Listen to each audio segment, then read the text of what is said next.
Not everyone can afford a shoe rotation, so sometimes people want a road and a trail shoe in one. But is this shoe the solution? Meet the Nike Pegasus Trail 5.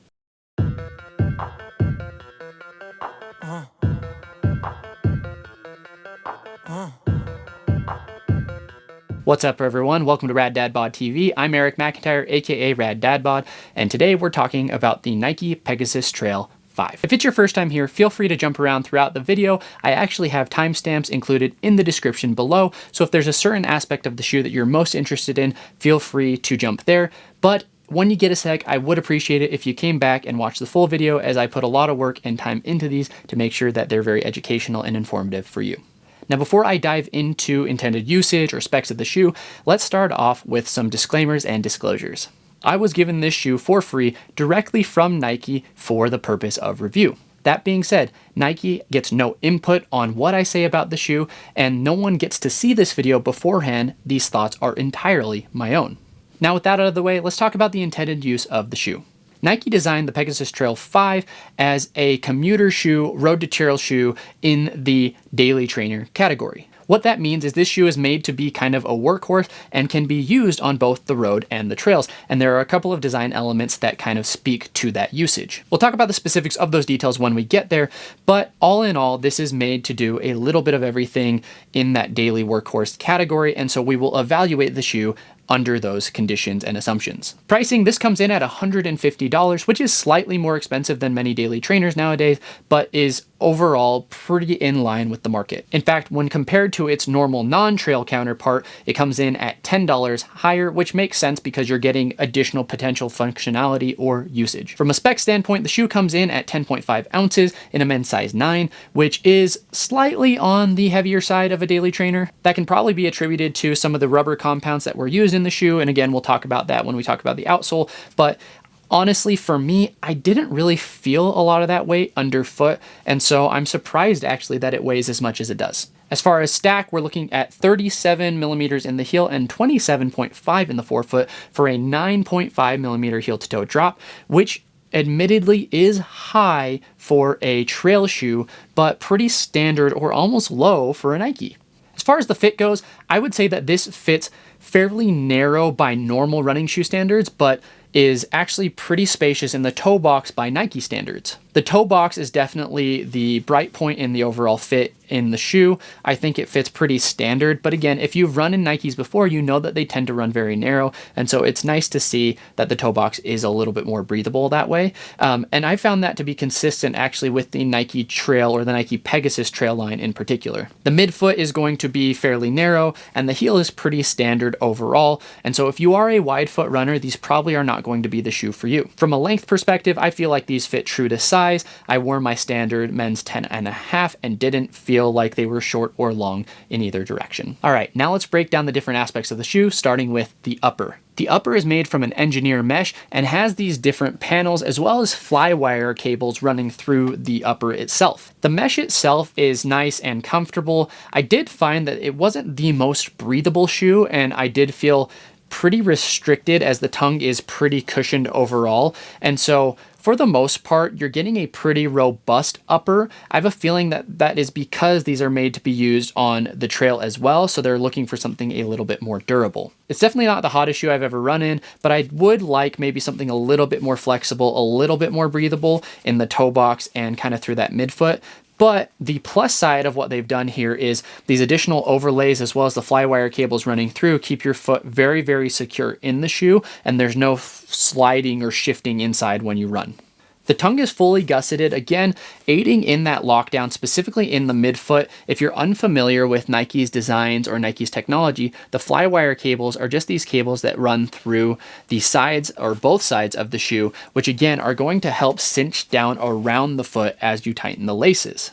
I found that whether I was running uphill or downhill, my foot really stayed put, which is important because if you've ever run downhill at a steep grade, you know that sliding forward can cause your toes to hit the end of the shoe, and that can be a very uncomfortable experience. So the lockdown on the shoe is really, really good, even without using a runner's knot, specifically in that midfoot, and I felt like the heel stayed really locked in place as there's a pretty strong heel counter there, so you don't have to worry about any sliding in the back here.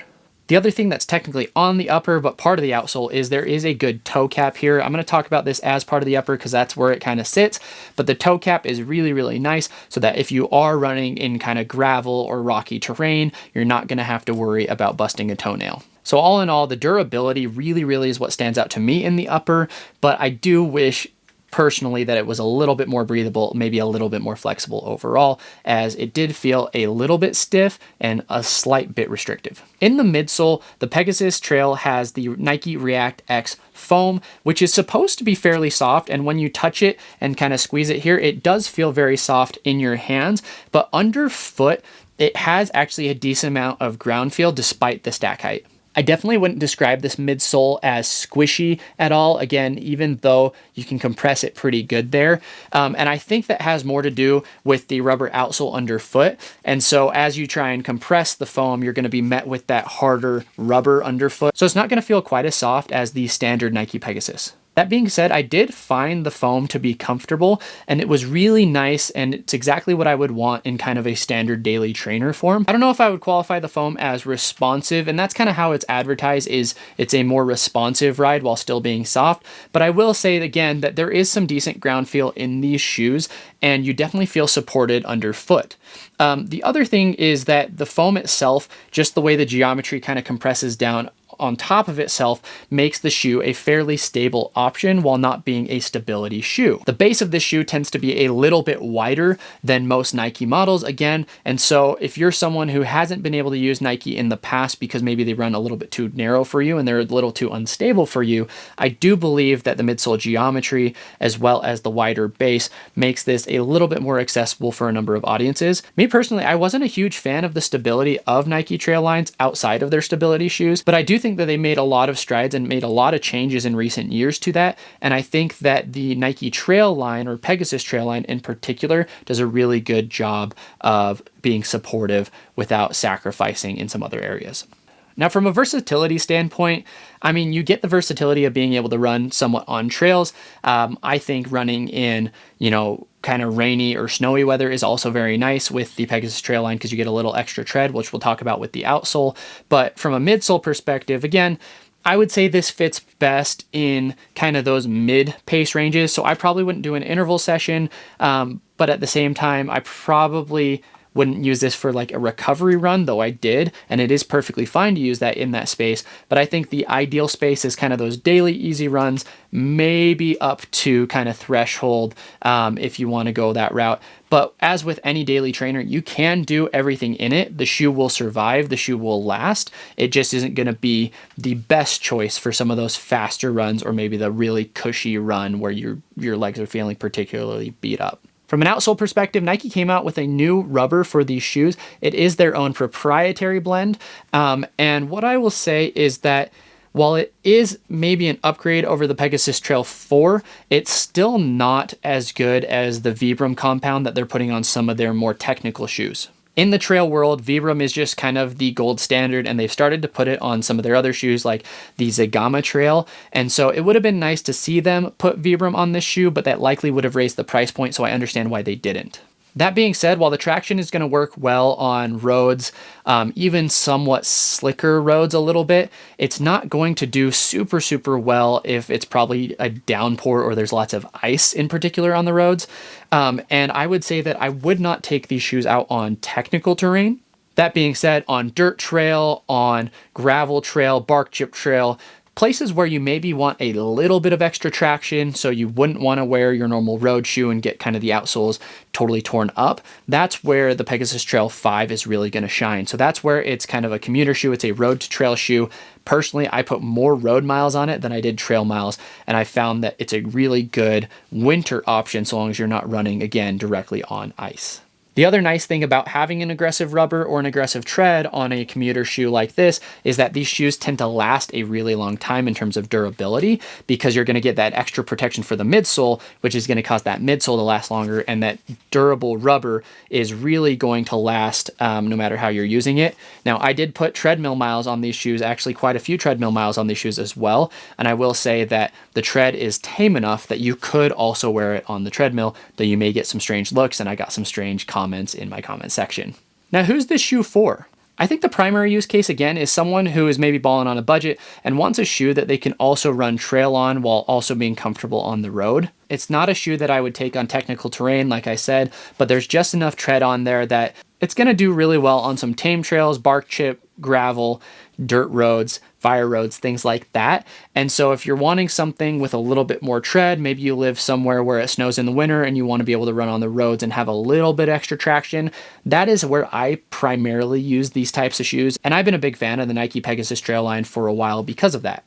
I think the shoe is going to appeal most to kind of your traditional Nike fans, as it does fit somewhat narrow, but to its credit, it does have a more spacious toe box than previous Nike models, and it is consistent with the Nike Pegasus Trail line so far.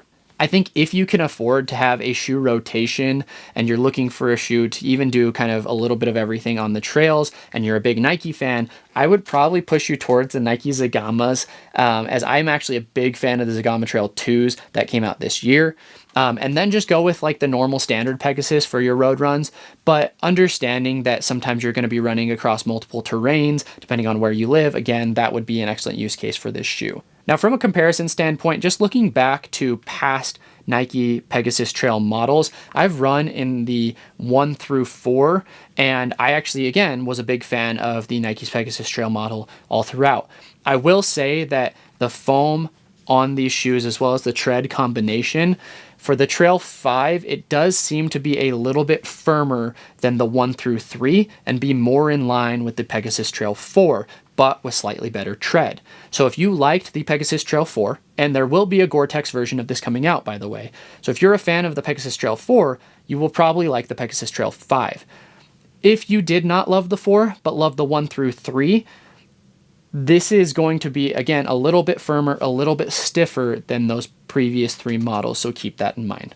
Outside of the Pegasus Trail line, when comparing this to other shoes, you really kind of have to look at that commuter road to trail category, which there's not a ton of shoes in that space. One shoe I'm currently testing in comparison is the Merrell Morphlite. This is also a road to trail shoe, and you can see that the tread is not super aggressive, although it is there. It's made again for kind of that road to trail transition, as well as those gravel roads, fire roads, things along those lines. The Morphlite, in comparison to the Trail 5, fits very, very wide. So if you're looking for something with a wider fit, especially in the midfoot, the Morphlite may be a good move for you.